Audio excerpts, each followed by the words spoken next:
여러분 평안하십니까? 오늘도 말씀과 함께 주님의 은혜 가운데 거하시기 바랍니다. 오늘 말씀은 민수기 18장입니다. 말씀 개요입니다. 1절부터 7절은 제사장과 레위인의 직무에 대한 내용이고 8절부터 20절은 제사장들이 생계를 위해 받을 보수에 대한 내용입니다. 하나님께서는 오직 각종 제사와 성막 봉사에만 전념해야 했던 제사장들에게 생계수단이 되는 토지나 다른 직업을 제공하지 않는 대신에 그들에게 돌아갈 몫을 정해 주십니다. 21절부터 32절은 백성과 레위인의 11조에 대한 내용입니다. 말씀 묵상입니다. 오늘의 묵상 포인트는 제사장의 직무에 관한 것입니다. 하나님께서는 모세와 아론에게 대항한 고라 일당의 반역과 아론의 지도자 직위에 대한 원망을 아론의 지팡이에서만 싹이 나는 이적을 통해서 종결 지으셨습니다. 그리고 레위인의 직무와 더불어 제사장의 직무에 대해 구체적으로 말씀하십니다. 오늘 말씀을 통해 알 수 있는 제사장 직무의 몇 가지 특징을 보면서 오늘을 사는 우리에게 필요한 내용을 발견하게 됩니다. 첫째로, 책임을 져야 합니다. 하나님께서는 대제사장 아론과 그의 아들들, 그리고 아론이 속해 있는 레위 지파에게 성소에 대한 죄를 함께 담당하라고 명령하십니다. 야훼께서 아론에게 이르시되 너와 내 아들들과 내 조상의 가문은 성소에 대한 죄를 함께 담당할 것이요 너와 내 아들들은 너희의 제사장 직분에 대한 죄를 함께 담당할 것이니라. 여기서 성소에 대한 죄란 함부로 성소에 들어가거나 성물을 만지는 등의 행위로 하나님의 명령을 어긴 죄를 말합니다. 이 성소에 대한 죄는 아론을 위시한 그의 아들들, 즉 제사장들이 자신의 직무를 제대로 수행하지 못한 결과로 발생하는 것이기 때문에 책임을 지도록 하신 것입니다. 그래서 제사장들은 자신들을 위한 속죄제를 반드시 드려야 했던 것입니다.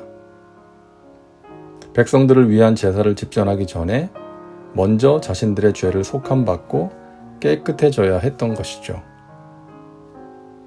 오늘날 교회의 목회자뿐만 아니라 하나님의 백성된 우리 모두는 영적 제사장들입니다. 하나님께서는 우리 각자의 재능에 따라 직분을 주시고 주님의 선한 사역에 동참하도록 하셨습니다. 사도 바울은 이를 가리켜 지체라는 표현을 사용했죠. 우리 모두가 주님의 몸을 이루고 있는 지체라는 것이죠. 우리 모두가 한 몸을 이루고 있기 때문에 서로를 귀하게 여겨야 하고 죄를 짓지 않도록 항상 깨어 있어야 합니다. 내가 지은 죄는 나 개인에서 끝나는 것이 아니라 주님의 몸된 교회의 거룩함을 훼손하고 다른 지체들에게까지도 아프게 하는 것이기 때문입니다. 그리고 죄를 지은 지체가 있다면 판단하고 정죄하는 것으로 그치는 것이 아니라 죄를 깨닫고 돌이킬 수 있도록 기도하고 권면해야 할 것입니다. 둘째로, 협력해야 합니다.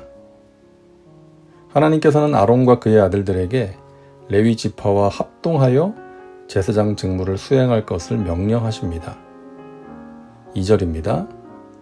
너는 내 형제 레위 지파 곧 내 조상의 지파를 데려다가 너와 함께 있게 하여 너와 내 아들들이 증거의 장막 앞에 있을 때 그들이 너를 돕게 하라. 4절입니다. 레위인은 너와 합동하여 장막의 모든 일과 회막의 직무를 다할 것이요. 제사장과 레위인들의 직무가 구별되어 있었지만 그와 함께 상호 유기적인 동역 관계였다는 것이죠. 대제사장은 우리의 영원한 대제사장이신 예수님을 상징합니다. 따라서 대제사장을 도와서 봉사하는 레위인들은 오늘날 주님의 모든 동역자들을 상징하는 것이죠. 주님의 몸된 교회가 건강하게 움직이고 성장하기 위해서는 모든 지체들이 서로 협력해야 합니다. 지체 중 어느 하나라도 고통을 받으면 모든 지체도 함께 고통을 받고, 한 지체가 영광을 얻으면 모든 지체도 함께 즐거워하는 것입니다. 다른 지체를 시기해서 자기 역할을 올바로 수행하지 않는다면 몸은 제 기능을 발휘할 수 없고 병들게 되는 것입니다. 각 지체는 서로 연결되어 있는 한 몸이기 때문이죠. 그러므로 하나님의 일을 수행할 때 주의 종과 성도들의 협력, 그리고 성도들 서로 간의 협력은 반드시 필요한 것입니다. 그래서 사도 바울도 빌립보 교회에 보내는 편지에서 교제와 겸손, 그리고 그리스도 안에서 넘쳐나는 기쁨을 권면하면서 하나님과 사도, 그리고 빌립보 교회가 모두 한 몸이요 한 지체임을 기억하고 주 안에서 같은 마음을 품으라고 간곡하게 부탁한 것입니다. 셋째로, 직분은 하나님의 선물이라는 것입니다. 7절입니다. 너와 내 아들들은 제단과 휘장 안의 모든 일에 대하여 제사장의 직분을 지켜 섬기라. 내가 제사장의 직분을 너희에게 선물로 주었은즉 거기 가까이 하는 외인은 죽임을 당할지니라. 하나님께서는 제사장의 직분이 하나님의 선물이라고 말씀하십니다.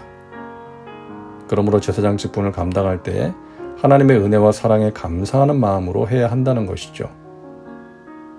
우리가 하나님의 백성이 된 것, 또 직분을 맡은 것도 마찬가지죠. 우리가 잘나서가 아닙니다. 우리가 열심히 해서가 아닙니다.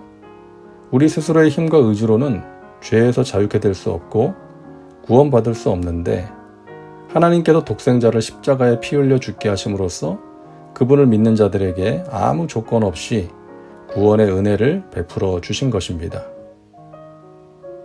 그래서 에베소서 2장 8절에 너희는 그 은혜에 의하여 믿음으로 말미암아 구원을 받았으니 이것은 너희에게서 난 것이 아니요 하나님의 선물이라고 말씀하시는 것입니다. 뿐만 아니라 하나님께서는 우리에게 귀한 직분도 선물로 주셨습니다. 나를 능하게 하신 그리스도 예수 우리 주께 내가 감사함은 나를 충성되이 여겨 내게 직분을 맡기심이니.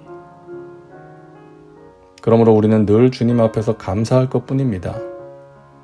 나 같은 죄인 살리신 구원의 은혜에 감사하고, 나 같은 사람에게 직분을 맡기신 것도 감사하며 살아야겠습니다. 그래서 오늘도 기도합니다. 주님, 그저 감사합니다.